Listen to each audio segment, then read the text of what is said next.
I don't know what I'm going to say most of the time, and come to think of it, most of us don't know what we're going to say, but I'm a professional. I don't know what I'm going to say for a living. I'm an improviser. I make things up. So it's a little weird today to be talking to you about improvisation using a script. It's just bizarre. I think the world would be a much better place if everybody was taught improvisation. Improvisation, for those of you who don't know, is creating something instantly using only what you have in the moment. It is something that Michael Jordan, Jackson Pollock, John Coltrane, the CEO of Twitter, and the fictitious television hero MacGyver all have done. It's not just about comedy. It is about a skill set that is about creation and adaptation. Whether it's transferring the ball from one hand to another in midair to avoid it being blocked, or to getting out of a locked room using only a paper clip, a pickle, and some pocket lint. That's improvisation. Improvisers are taught to say yes, to work as a team, to accept your ideas and make you look good. Improvisers would rather create than destroy. Improvisers will modify their status to match yours to make you feel more comfortable and relaxed. Or they'll raise your status if they think that you need to feel in control. You're doing a great job, Bob. We're all behind you. Or they'll raise their own status if they feel you need to be taken care of. Don't worry, Bob. I've got this. Improvisers view mistakes as gifts. They are successful when they embrace failure. They view failure as an opportunity to make something better or to create something new. Now, what if we all did that? Now, improvisation has a lot of schools of thought, a lot of points of view about it. It's been around for a long time, so there's a lot of barnacles of opinions attached to it. But at its core is an amazing skill set that is incredibly helpful and I think life-changing. So here's my definition of narrative improvisation, why you should do it, and a little history and a little context. So I work with a theater company in Los Angeles, Impro Theater, and we create full-length plays in the styles of famous authors and playwrights. So we make up an entire play with sets and wardrobe and sound and music, but no script, no format, no plan other than to do the best Shakespeare, Chekhov, or Jane Austen-esque play that we can. We are writing the play as we say it in front of the audience. We are actor playwrights. So how do you prepare for such a thing? Well, like jazz musicians who practice their scales before they go off to the club and jam, we rehearse the genre. So for example, with Jane Austen, we read her books, read her letters, steeped ourselves in everything of the Regency period that we could. Then, on the night, we get a suggestion from someone in the audience, and from that single suggestion springs an entire Jane Austen play, not written by Jane Austen, but written by us as we say it on stage. The next night, we get a completely different suggestion and create a completely different Jane Austen play, once again, not written by Jane Austen. We are creating new characters and new stories that might have existed in her world. We don't know what's going to happen. We don't know what characters we're going to be. We just know it's unscripted. Now, we've done our homework, so we're letting our brains and our bodies channel the muse. It's a form of mindfulness. We are not planning ahead or thinking ahead. We are just dealing with what's happening in the moment. And as you can imagine, failure is part of the process when creating this kind of theater. It is both terrifying and exhilarating at the same time, not knowing what's going to happen next, kind of like life. And to add to the complication, there are 7 of us on stage. So we have to surrender our individual agendas and work together as a team to create this piece of theater. We don't know what's going to happen. The audience also is participating. They've given us the suggestion to start the whole show. They are partnered with us. We have a different relationship with them than maybe they would have with a scripted piece of theater. Because they gave us a suggestion, they are not only observers, they're stakeholders in the show. They are invested, just like you're invested when somebody likes your idea or accepts your point of view. So, what does this work have to do with changing the world? Well, improvisation is something that we all do, every one of you. You may have done it walking in here today. You probably met somebody for the first time and exchanged a little bit of information. You improvised a little bit. Improvising is something that we should all learn how to do. What if you learned how to do it? Because most of your life is unscripted. Here are skills that apply to your life being unscripted. You could learn how to do this, okay? Improvisation stimulates your brain in a way that you will enjoy. It stimulates your body. It will continue to stimulate you as you grow older. It's very stimulating. People who interact with you will be more stimulated by you. Improvisation creates a sense of play. In short, improvisation is good for you. I became an improviser in 1986. I was fresh out of college, and I got invited to a theater workshop in San Francisco taught by Rebecca Stockley. And she was going to teach us improv, and specifically the work of Keith Johnstone. And Johnstone had written extensively, and still does write extensively, about improvisation. And we were going to get 4 days of Rebecca, improv, and Keith Johnstone. Among the many things she taught us were, make your partner look good, tell a story, say yes and, mistakes are gifts. Well, we were stimulated. We immediately formed an ensemble and began teaching each other how to teach improv using Johnstone's book, Impro. Make your partner look good. Wow, yes, of course. So instead of thinking that every moment was all about me, and I was 23 at the time, so I pretty much thought that every moment was all about me, I would instead try and put my focus, my attention, on the other person. I would try and make my partner look good. And when I managed to do this, I felt a little bit of my ego and my anxiety disappear, because I was listening to them. I was actively listening to what they were saying. I felt that at the time that I no longer needed to interrupt people. That was a way I behaved when I was 23. I was a very interrupting 23-year-old.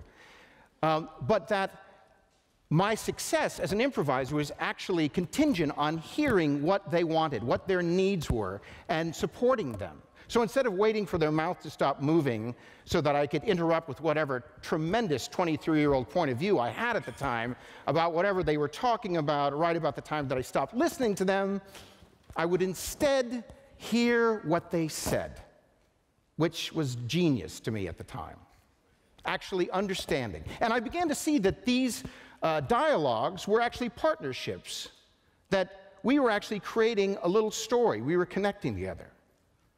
And I still have to remind myself of using these skills, especially in now our digital age of downward-facing cell phone and people being distracted all the time. I actually have to remember, oh yes, put your attention up here, put your phone away. The more we are devoted to listening what the other person is saying, the more engaged we are, the more successful that conversation is, the more resonant the life of that relationship is. We are much more attractive when we're curious about the other person.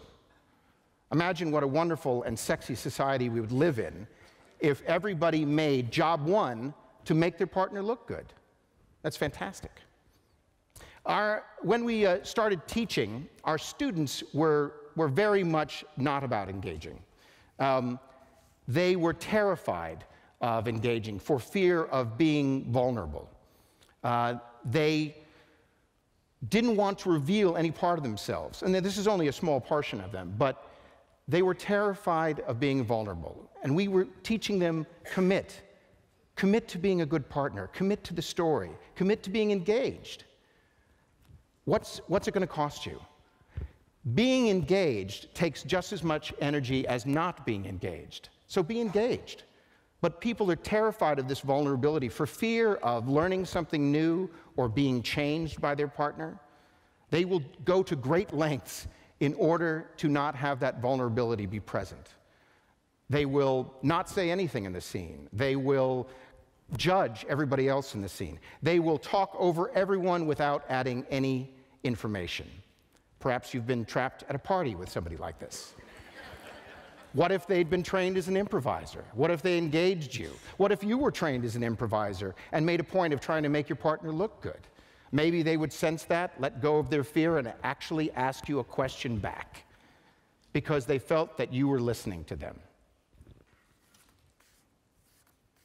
Now, after that first workshop, I began to say yes and to a lot more things. I said yes to teaching improv, even though I had never taught improvisation before. One of my favorite Keith Johnstone quotes from that first workshop was, "No people are rewarded by the security they attain. Yes, people are rewarded by the adventures they have." I was having an adventure. Our little ensemble now had a school, Bats Improv, which still exists in San Francisco, and our students began to see the applications for improvisation in their work. And they said, "Hey, do you guys want to be consultants and teachers and teach us this at our work?" And we said, "Yes, we would love to be consultants and teachers." And so we became consultants and teachers. People came to the classes for lots of different reasons. Some people just wanted to get out of the house and play. Some people wanted to be more creative or work on their writing. Some people wanted to engage more. Some people wanted to find someone to date. That was also one of the reasons. But everybody loved to tell stories. They loved it. And this is the crux of the global improvisation plan, storytelling. We all tell stories. Like I said, you probably exchanged stories this morning when you met somebody in the lobby. We exchange stories all the time. Our main delivery system for information is storytelling. If you think about it, vines and tweets are little stories. Horrible clickbait online is the promise of a great story.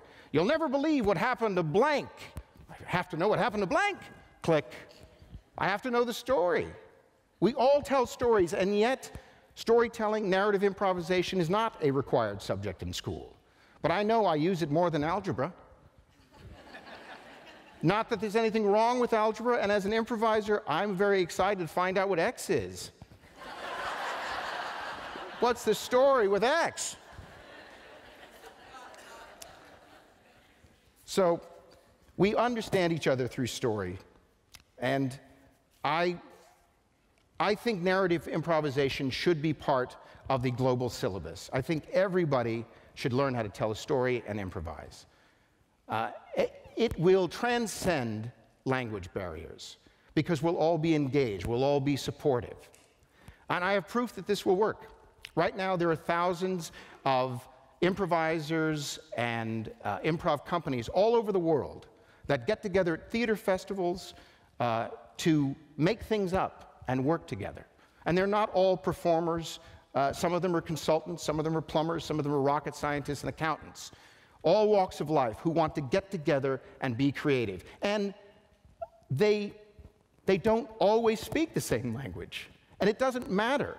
They manage to have entire theater festivals where most people are speaking a different language.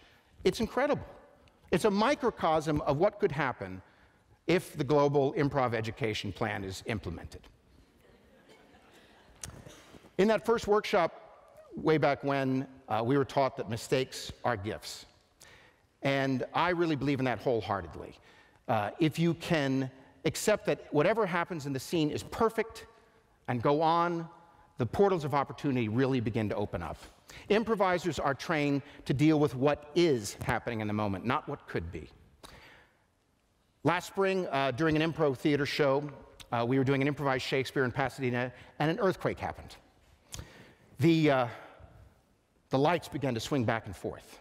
The audience started to whisper to themselves and think about bolting.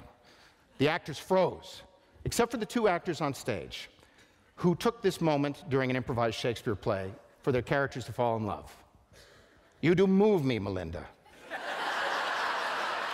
I do feel the very earth beneath my feet roil and quake. I'm sure if the earthquake had gone on a little bit longer, Melinda would have led everyone to the exits in the form of a rhyming couplet. But they yes-anded an earthquake. I think improvisation can make your life more resonant and joyful. I think it can help you approach failure and conflict as opportunity. I think improvisation can help improve your relationships personally and professionally.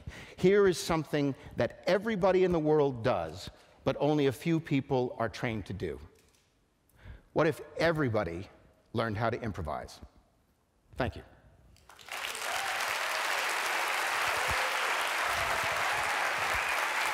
So, they've asked us to improvise for you. That was not improvised. So I'm going to bring out my wife and fellow improviser, Edie Patterson, who's bringing your suggestions that you gave us in the lobby. Edie? Hi. So since we were talking about Jane Austen, we're just going to do a Jane Austen scene using some of your suggestions and make trouble for people who are coming on after us.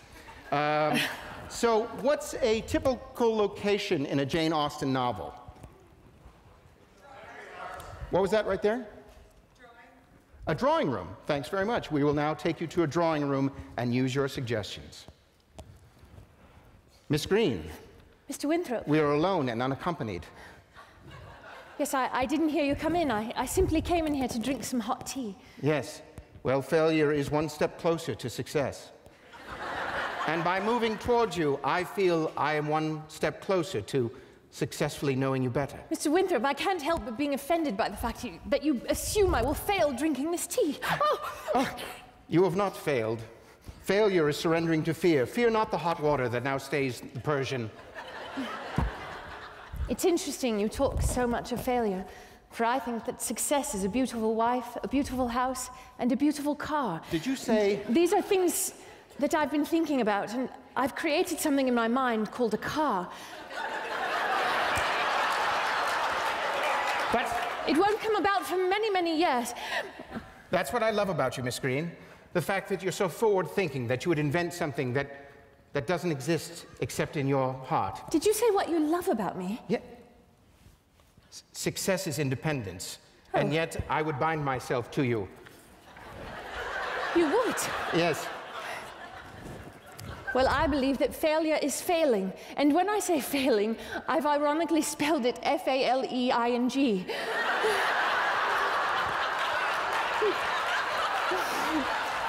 Miss Green, live your passion with me.